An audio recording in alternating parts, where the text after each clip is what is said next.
So we're here with David Goodwin, Dr. David Goodwin. From, no doctorate. No doctor? Just David. Okay, David Goodwin from the ACCS. Why don't you just start off with kind of introducing yourself a little bit and talk to us about what you do at the ACCS.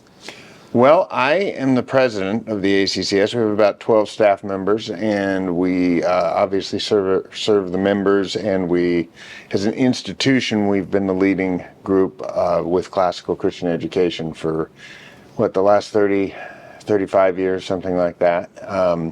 Trying to lead forward in the culture. Repair the Ruins is the name of the conference. Yeah. And we see it as a cultural mandate, something bigger than what people usually think of with education. Sure. And then you previously were at a classical Christian school. What was your role there? I was the headmaster of the Ambrose School in Boise, Idaho for about 15 years, something like that, maybe 12. And then before that, I worked in the tech sector. Okay. So how about what is it with Idaho? You got the Moscow, Idaho guys, and you got what you're doing down in Boise. What's going on there? Yeah, that's I suppose the apple doesn't fall far from the tree. The guys who started the Ambrose School in the 1990s had been in Moscow for college, and so they knew of classical education from there and wanted to plant one in Boise.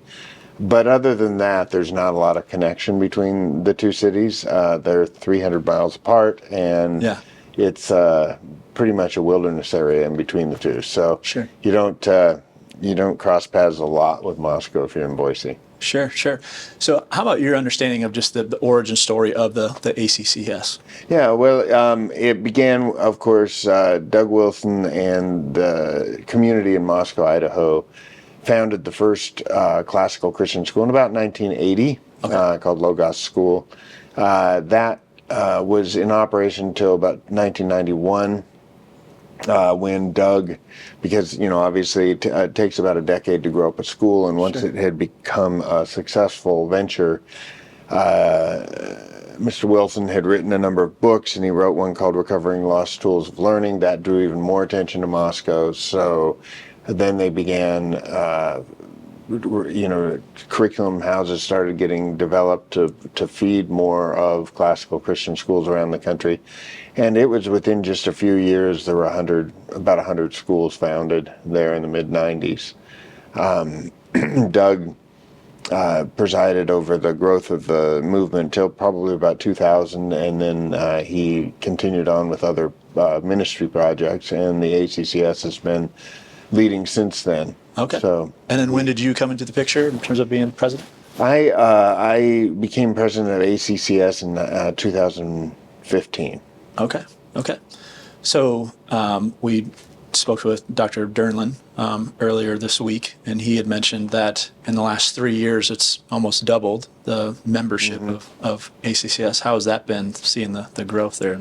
Well, it's been a change agent, because we, for years, had tried to, be out in the public square beating the drum, saying classical Christian education is direly needed. Then along came 2020, and we didn't have to convince people it was needed anymore, because they were all going, "What is this madness, and where did it come from?" And so we ended up growing rapidly in that phase. So we changed our focus to helping develop schools faster and better with higher quality through training mechanisms, through utilities and tools, through best practices, other consulting activities. So that's what we're investing in right now. Yeah.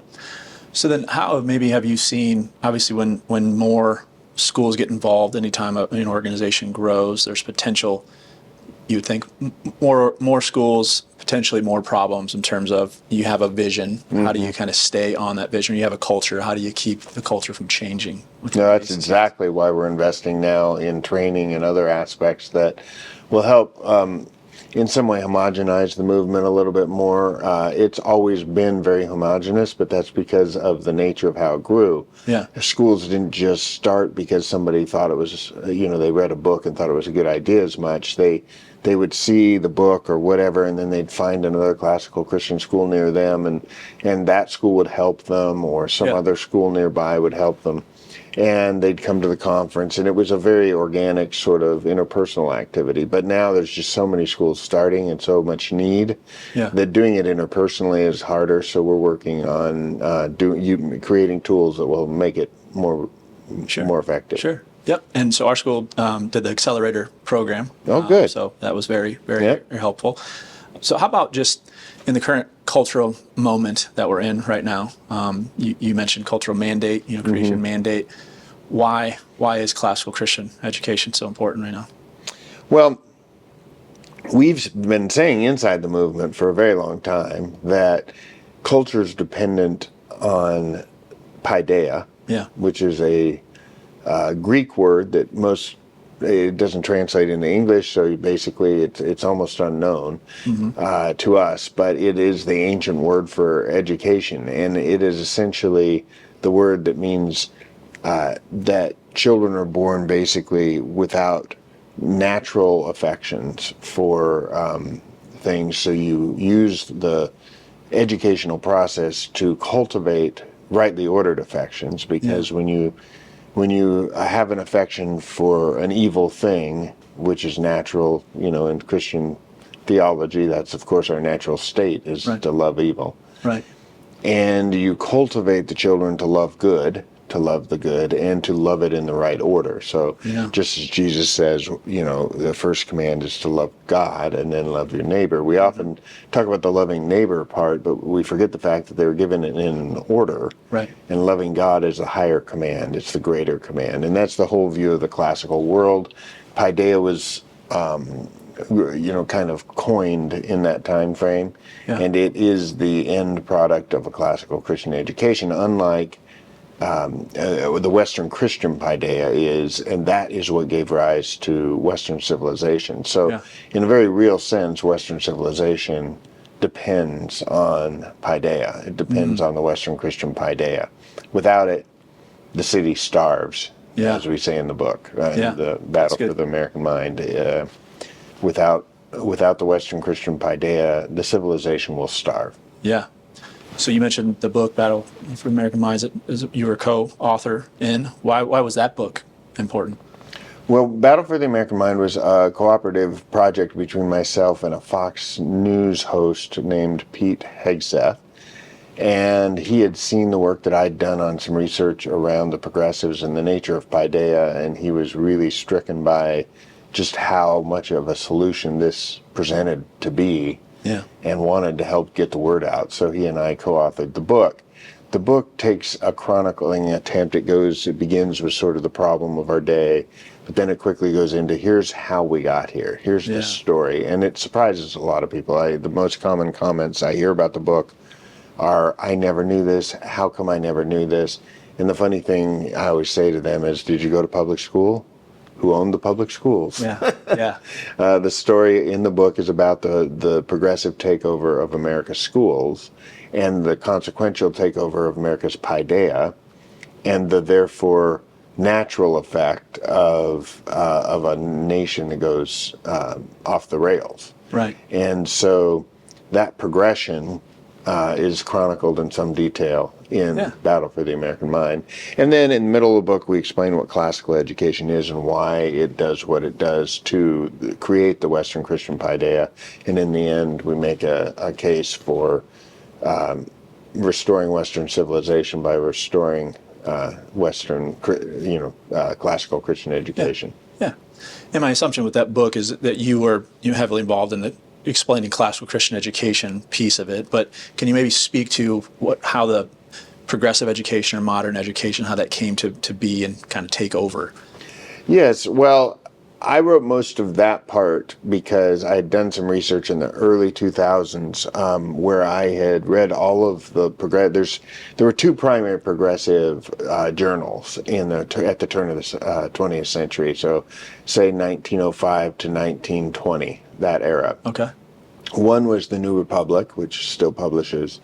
And the other was a magazine called the La Follette Times, but it became known as the Progressive after one season. So I read all of these magazines watching the takeover of the American education system unfold in real time. Yeah. Because if you can imagine, these were early publications. So much like any early part of a movement, you don't necessarily realize that what you're writing is going to be read by somebody someday. Yeah. And reveal what you've done. So be careful if you're, right? If you're writing a sequence of letters back and forth to form some kind of a coup against a government, don't let those letters survive. Right. So that government someday is going to come back and go after the guys who wrote the letters, Sure. right? So that's the funny thing, is that this was not hidden. It was in public view. And so I read through this and I just could not believe how open they were about what they were trying to do. They were essentially, and there's a scholar named Lawrence Kremen that I used also in the research who reinforced this position, that their goal was to take over the culture of America, and their path to that was to take over the paideia of America. So the book, basically, we tell the story, the fictitious sort of myth of, the classic spy movie where somebody has a precious gem on a pressure plate with a piece of glass over it to protect it so it can't be stolen. Guy breaks in there. He's got to sneak it out of there, but, he's going to get caught if he doesn't put a good fake in its place. Yep. So he swaps in a piece of cut glass instead of the diamond, but it has to weigh the same amount and it has to be pretty close to looking the same as the diamond. And the progressives did that with education. Education in the Western Christian paideia, classical Christian education, had been the heritage not just of America, it had been the heritage of all of the European nations. It had been the dominant form of Christian education since the first century. And you can go back to the first century and read the works of Clement of Alexandria or Justin Martyr, and you see it right there. I mean, they're building classical Christian education right around Christianity in the first century. Yeah. Because it descended from the Greeks and the Romans, and it was a Hellenistic culture, so they just took it and they Christianized it and made it very powerful, and it formed the very civilization that created everything that we see around us, and the technology and everything else.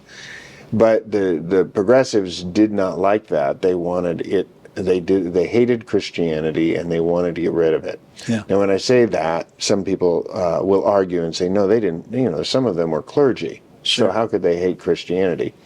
Well, a lot of clergy hate Christianity. Sure. You go to the first century and it's like they've turned democracy, or in the first part of the 20th century, and they turned democracy into their God. Mm-hmm. Even, that's what they're trying to do. But the point of democracy, they say this, and it's all in the book. I use the quotes, and people are going, whoa, I can't believe they'd say this. Yeah. That democracy has to go from something that is a protectant against a tyrant to being a force for good in itself. But of course, their understanding of good is progressive good, which means they're going to manipulate democracy and make it a tool for their use. And so that was what they set out to do. They spell it all out in black and white, and that's what we chronicle in the book. Yeah. So what I'm hearing you say is it wasn't necessarily that they thought that this was a better way of educating children. Maybe there was some of that, but they were literally trying to eliminate Western Christian paideia in their movement. That's exactly right. And they knew what they were doing because they didn't want Western culture. And you see it today. The echoes of it have gotten louder. It's one of those vibrations that gets bigger the longer it vibrates, right? Mm-hmm. The echo has gotten greater and louder ever since they did this, because nowadays, you can have Islamic Sharia law and the left will applaud it. Yeah. But Christianity in some national context gets labeled Christian nationalism and is evil. Right. Right?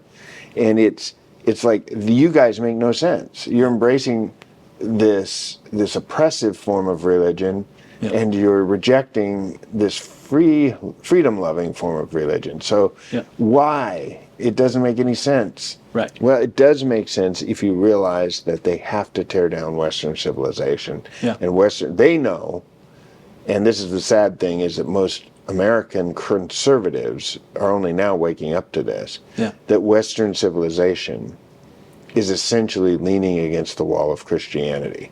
Yeah. And if that wall goes away, the ladder goes down and the whole thing's over. So Christianity, we're seeing it happen. I mean, I don't want to get too political, but you watch Tucker Carlson. I watched Tucker Carlson and Jordan Peterson in a debate the other day with somebody, and they're 10 minutes into the debate, and both Carlson and Jordan Peterson are talking about the necessity of Christianity. Yeah. And who would have heard that Right. 20 years ago? Right. From mainstream, mainstream public figures. Yeah. It was impolite Yep. to say that. Why was it impolite? Because the zeitgeist of the progressives had said, ooh, bad, don't talk about Jesus in public. Yeah. And Jesus is for personal, salvation. Just keep it over there. Don't look at a nation that is a Christian nation as something that is an essential reality. Right. And so that's the course that the echo the reverberation of the early progressives has become a drumbeat. Yeah. And they're trying everything they can to push down Christianity. Right. And it's the only thing that can save us Right. as Yep. a civilization. Yep. Yeah. I mean, and Christians, I think, should have an understanding of why that's happening. When you go back to Genesis 3, God tells us the seed of the woman and the seed of the serpent, there's going to be enmity between those two, right? And that's just Yep. an ongoing thing that continues to happen. Well, that's the beauty. I mean, I don't want to take a sidebar here, but it's the beauty of classical Christian education, as you know. We start in Genesis. We go all the way through to Revelation, and we make all of that relevant today. Yeah. Because it is the story that God told Yeah. for us to make sense of everything around us. Yeah. Yep. That's good. How about and just start continuing to try to learn about classical Christian education? There seems to be somewhat of a, I guess maybe continuing to reform or grow, try to get better, at what it is. Do you see that within the ACCS, or do you feel like what the ACCS does, how they do try to train teachers, that they're kind of set with this is the way to do classical Christian education, and then you just need training in it? Or do you feel like it is still something that's developing? No, it's very much still developing. It took 2,000 years to build it in the first place. Yeah. And it was basically abandoned. It was a bit corrupted in the 19th century by materialism. And so even going back to the 19th century isn't that helpful. You have to go back to the medieval liberal arts in order to really understand what classical Christian education is. And it's like an archaeological dig from the Middle Ages. Yeah. There's layers and layers and layers you got to dig off, and you got to be careful that you don't throw out things that are valuable, and you got to be careful that you don't let contamination into the dig site and ruin, take progressive ideas and suck them into the educational process. Yeah. So I've often said that there have been thus far about 3 generations of classical Christian education in our modern times. Okay. The first generation was the Logos school form, which leaned heavily on an essay written by Dorothy Sayers in 1940, I think it was around 48. And it just described the phases of grammar, logic, and rhetoric, and students going through those phases. Yeah. Then Trivium-based education. Trivium, yeah. But there is a trivium sense that is older and different than Sayers, right? It's the medieval trivium, which are the 3 arts. But that first generation schools then gave way in the early 2000s to the second generation, which was rooted in an integrated humanities track. So you saw the history, literature, philosophy, theology, and art kind of all coming together in the secondary. being studied as an integrated whole. So that wasn't done as much in the earlier Logos sorts of forms. They had separate literature classes and what have you. And so that was an integration point. It was part of systematizing the integration of classical education. And then they added in language a little differently than it had originally been dealt with, etc. And then the third generation came in about 2010 or so, when there was a book written by James K. Smith called Desiring the Kingdom, and it gave rise to the idea that education was not fundamentally about what you know, but about what you love. Okay. And I think his follow-on book was something like You Are What You Love. Sure. And he was basically echoing the Augustinian view of education that dates back, of course, to the 4th century. Right. That ordered loves or ordered affections are what drive everything that we do. Yeah. And I talked about this a little bit in Battle for the American Mind as well. We give an example in there. You can read it of an engineering team I was on, but the example basically shows that even the most scientific of decisions that people make are really just made based on affections. Sure. They're not really there's no such thing as a neutral decision. All decisions are made based on affections. Okay. And that was the third generation, was this new sort of virtue, and virtue is the right ordering of affections. So the virtues like temperance, for example, is rightly ordering risk or fortitude against prudence. Yeah. Those are two other virtues, of course, in the cardinal virtues. Right. So that was the third generation, was this imposition of risk, of virtue, and the cultivation of affections. And then the fourth generation, I think we're just starting to uncover it and starting to peel back the layers now, where the quadrivium and the understanding of a natural history and natural philosophy are becoming more of a discussion point for science. Science has long been taught in classical Christian schools, basically just like it's taught in the progressive schools. Yeah. And there's a call now to reevaluate that and try and restructure how we see science, to view it more like the medievals viewed it. Yeah. So I'm assuming you're familiar with the book, The Liberal Arts Tradition. Yes. Just starting to read through that. So I was pretty fascinated by their argument for starting with piety and then going into gymnastic and music training. I'm a chiropractor. I'm in the health space. Derek here is a personal trainer, and we own a gym together. So that's something that we're interested in, is just how about the physical fitness or physical component. Obviously, the classics would call it gymnastics. How do you see that? Do you feel like that's been properly integrated into a classical Christian education in the ACCS movement? Well, no.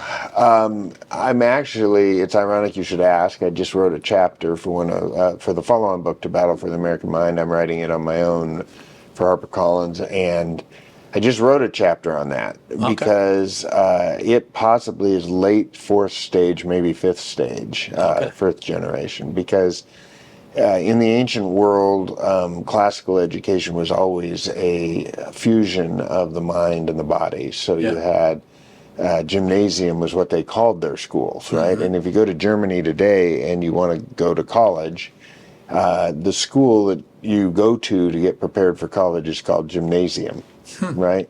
Across Europe, it's continental Europe, it's that way. Okay. And it's because they all harken back to the original Greek academies, which were gymnasiums. Yeah.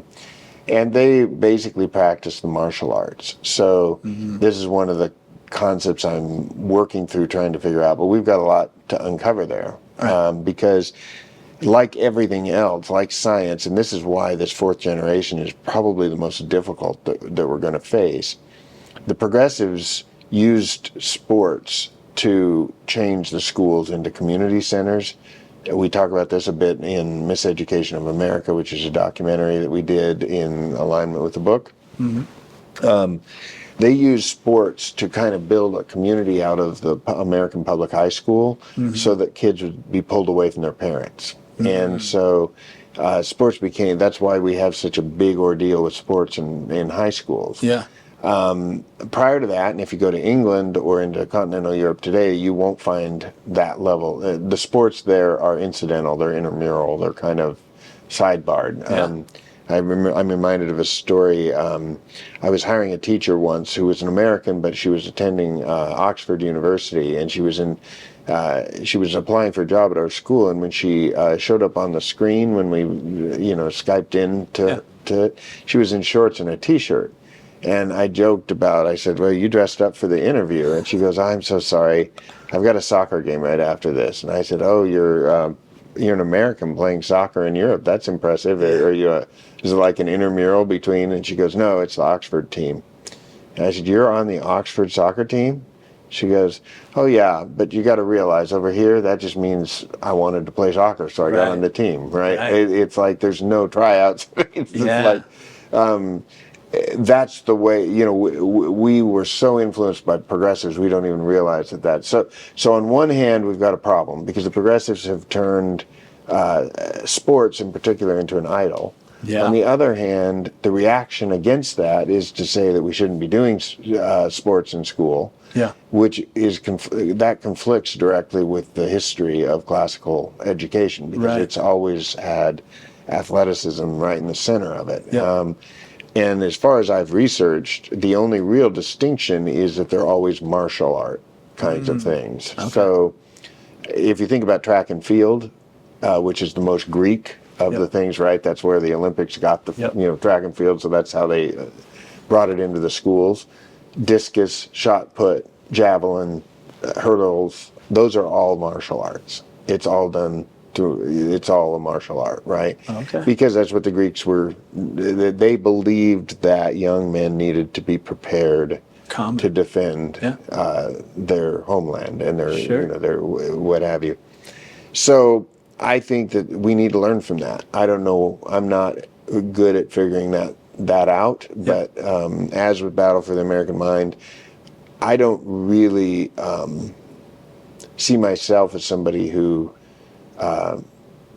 uncovers this stuff. I'm more of a reporter who just watches what goes on in the movement. And since I'm sitting in a place where I can see clearly a lot of different things going on around the country in classical Christian schools, I just document it. Right. So that's what I do. That's good. Well, if we could be any help, we'd love to do that. Well, I'd love to talk to you about it because I'm just now coming to the realization that we really, what's probably the driving force for me is that the emasculation of men in our culture is becoming a crisis, a major crisis, both in male leadership in the home, male leadership anywhere, healthiness, anyway, there's a crisis there that needs to be addressed. And I think classical education can address it. We just need to start peeling back the layers and figuring it out. Right. I agree. Yeah, that's interesting. That's the first time I've heard you say the progressives made sports a community that would take the kids away from their families. Mm-hmm. So I think you could also see it, that's at the high school level, but even the younger levels of like the travel stuff, the travel sports that takes them away from the church also. Mm-hmm. So yeah, very, very interesting. How about just future, as you look future for ACCS, what, in terms of, you were mentioning kind of these different generations of how you see classical education going, but in terms of impacting culture, where do you see the ACCS fitting into that? Well, ACCS right now is in a phase where we're taking things as they come. Okay. We're watching the Lord work and seeing where we can participate because things are now changing. We were driving the movement for a long time. Now there's multiple states are asking for input from classical educators on how to revamp their public school programs. You've got school choice programs that are challenging the whole idea that you can't have Christ in school. And I'm not advocating for any of these programs or for public schools that have been somehow sanctified by a classical governor for a time. I'm just saying that the conversation has moved beyond us. It's no longer just happening in the conference, our national conference, Repairing the Ruins, and in similar conferences by other organizations. That's kind of yesterday's news. Sure. Now it's being driven by forces in the culture that are realizing if we don't return classical Christian education to the forefront, we're not going to have a country or a civilization. Yeah, that's good. So the school that we started, the founders are all part of the same church, and now we have students from other churches, but we try to make sure that they're like-minded philosophically, theologically. But we see what we're doing, like you just mentioned, as being part of how our cities are going to actually change, over time. So we want. You hear people talking about Christianizing where you're at, those type of things. We were just talking to Ty Fisher, and he used the term heavenizing at some point. So similar to that, what would you say to parents who are kind of newer to classical Christian education? Of course, they want their child to be educated, right? The best way, educated for their child, but just kind of also being part of, what something bigger that God might be doing through the classical Christian education movement. I'm sorry. Your question was, what would I say to the parents? Yeah, so parents that they have a somewhat of an understanding of classical Christian education, but what I'm hearing from you is the Western Christian paideia is something necessary for Western civilization to survive. So it's bigger than just your child being educated in a good way, right? Well, yeah, it's one of those funny things that it is bigger, but it's also small. Sure. It influences how every individual classically educated person lives in their marriage, lives in their community. We did a research study a number of years ago that was very powerful called the Good Soil Study, where it's kind of playing on that parable that Jesus says about the seed that falls on the rocky soil and on the dry soil and then on the in the fertile soil, and that these children, as they are brought up in the paideia of the Lord, and we see this in Deuteronomy 6, Ephesians 6, fathers raise your children in fear and admonition of the Lord. Tell them, read them the scriptures, put them around, make that central to your home. Right. That shapes the good life. Yeah. And the good life is a concept in classical education that's often not really well understood. It takes a little while to get next to. It's not talking about the good life as in beach in the Caribbean. It's talking about the good life as in a life lived to its fullest, to its most high use.